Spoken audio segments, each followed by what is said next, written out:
নীল এত তাড়াতাড়ি এত ব্র্যান্ডেড পোশাক পরলো কিভাবে? ওর কাছে এত দামি স্যুট এলো কোথা থেকে? নীল এলো কোথা থেকে? ওর আসল পরিচয় কি?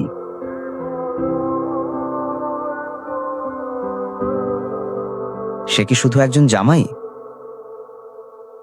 নাকি দেহরক্ষীদের সঙ্গে ঘুরে বেড়ানো এক অভিজাত ব্যক্তি মিস্টার চৌধুরী?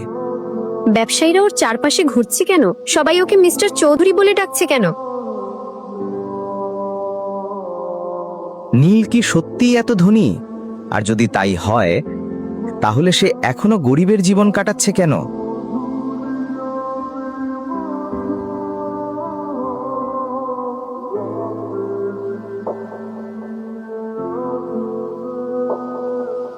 আন্ডারওয়ার্ল্ডের কুখ্যাত ডন পর্যন্ত যাকে দেখে মুখোমুখি হতে ভয় পায়, এটা শুনে অদ্ভুত লাগে কি?